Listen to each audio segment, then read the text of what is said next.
हाथ में मोबाइल ना हो, स्त्री का संग ना हो, गलत दृश्य ना हो, दिमाग में गलत विचार ना हो, काम जगेगा? नहीं जगेगा। काम कब जगता है? जब या तो गलत दृश्य सामने हो, या स्त्री का संग, या पुरुष स्त्री पुरुष दोनों में, तो जो आप पुरुष हैं तो स्त्री संग हो, स्त्री है तो पुरुष संग हो, तब काम जगेगा। एक जगह हम पढ़ रहे थे, बहुत अच्छी बात बोले, 3 जगह पर अकेली नहीं छोड़ना चाहिए। ये पति की जिम्मेदारी है, ध्यान से सुने, जीवन भर काम आने वाली बात बता रहे हैं। सावधानी पूर्वक जितने भी पति हैं वर्ल्ड में सुन लो। अगर पत्नी का सम्मान पाना चाहते हो, पत्नी का स्नेह पाना चाहते हो और पत्नी की इज्जत बनी रहे, इसके लिए 3 चीज जगह पर कभी भी स्त्री को अकेले नहीं छोड़ना चाहिए। कहां? पहली, अगर स्त्री बीमार हो तो उसे कभी अकेला नहीं छोड़ना चाहिए। बीमारी में पति को अपनी पत्नी के साथ खड़े रहना चाहिए। और जिस तरीके से देवी अपने पति की सेवा करती है, ठीक उसी तरीके से बीमारी में पति को अपनी पत्नी की सेवा करनी चाहिए। बीमारी में पत्नी को कभी अकेला मत छोड़ना। और जब वो निर्दोष हो फिर भी दुनिया वाले उस पर दोष लगा रहे हों, उस स्थिति में भी कभी भी पति को अपनी पत्नी को अकेला नहीं छोड़ना चाहिए, वहां खड़े रहना चाहिए कि don't worry, I am with you. उस समय भी उसके साथ खड़े रहना चाहिए। 2, तीसरी महत्वपूर्ण है,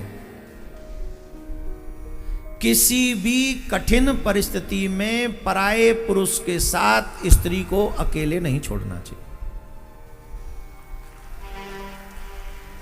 चाहे वो रिलेटिव्स ही क्यों ना हो।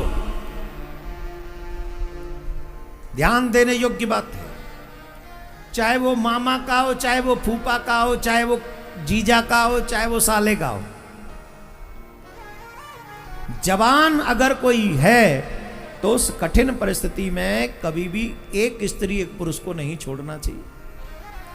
पति को चाहिए कि खुद वहां पर खड़ा रहे और कोई भी कार्य करना हो अपनी पत्नी के साथ खड़े होकर स्वयं काम करे, बाहर का काम हो तो उससे करवाए, लेकिन गैर पुरुष के साथ कभी भी पत्नी को अकेले नहीं छोड़ना चाहिए। जो 3 स्थितियों में अपनी पत्नी को अकेला नहीं छोड़ता है, वो गृहस्थ अपने आप को और अपनी पत्नी के सम्मान को बचा पाता है।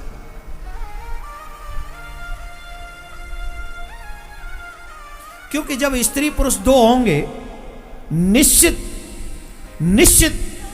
कहीं ना कहीं काम अपना प्रभाव दिखा, दोष नहीं होता उस समय। भावनाएं इतनी तीव्र भर देता है कि व्यक्ति कब सीमा क्रॉस करता है मालूम नहीं होते। शास्त्रों में तो यहां तक कहा है महाराज, आजकल लोग मानते नहीं है, इसीलिए घर टूट रहे हैं, इसीलिए घर टूट भी रहे हैं। शास्त्रों में यहां तक लिखा है, जवान बेटी जब हो जाए तो बाप को कभी अकेले रात्रि में घर में नहीं रहना चाहिए जवान बेटी के साथ। बोलो कितनी बड़ी बात लिख दी है। अब आप कह रहे होंगे महाराज यूं ही भड़का रहे हो, मेरे पास सबूत है। बिना सबूत के बात नहीं करता हूं मैं। मेरे पास ऐसी बेटियों का दर्द है जो आके मुझे बताया है कि आप तो कहते हो हमेशा माँ बाप की सेवा करो, उनकी बात मानो, ऐसे दुष्ट बाप का क्या करें? क्या करेंगे आप? मैं तो कहता हूं समाज की जिम्मेदारी है, ऐसे बाप को चौराहे पे खड़े करके फांसी लगा जा देनी चाहिए उसी वक्त। बेटी की जिम्मेदारी नहीं, समाज की जिम्मेदारी है। लेकिन मैं शास्त्रों की बात कर रहा हूं, ये सब बातें मैं नहीं कर रहा हूं अभी फिलहाल, प्लीज इसको सुने। शास्त्रों में जवान बेटी के साथ कभी अकेले न रहे, न जाने कब काम कुबुद्धि पैदा कर दे। जवान बहन के साथ भाई को भी कभी नहीं रहना चाहिए अकेले में। पारिवारिक बात नहीं, संसार में रहो, इट्स ओके, कोई बात नहीं, वो तो रहना ही है, रहना ही पड़ेगा। लेकिन कभी मजबूरी में ऐसे हों तो फिर भी आपको एक साथ नहीं रहना चाहिए, भोजन इत्यादि करके, जो भी आप अपनी समस्या समझ ले इसको। ये मर्यादा शास्त्रों में बताई। भगवान ने निमंत्रण किसका कब दिया? बोले रात्रि में आना, क्यों? रात्रि में काम प्रबल होता है। बोले रात्रि में आना और स्त्रियां मेरे साथ होंगी तब आना। ध्यान से सुनो, कोई और पुरुष नहीं होगा मेरे साथ, मैं अकेला पुरुष होऊंगा, कोई नहीं होगा। बस तुम उस समय शक्ति प्रयोग करना अपनी, जितनी भी तुम पर पावर है, जितनी तुम्हारी शक्ति है। अगर तुमने उस मैदान के युद्ध में मेरे मन में काम जगा दिया तो तुम्हारी विजय, और न जगा सके तो मेरी विजय। अब बताइए भगवान ने कितना बड़ा चैलेंज दिया है, तुम दे सकोगे? बोलो, दे पाओगे? इसलिए भगवान ने रास किया है। बोले कामदेव, हम तुझे दिखाते हैं कि बेटा इस संसार में सबका बाप है। भगवान ने निमंत्रण दिया मैदान में आना, और भगवान ने कहा शरद पूर्णिमा के दिन आना, मैं शरद पूर्णिमा के दिन महाराज करूंगा।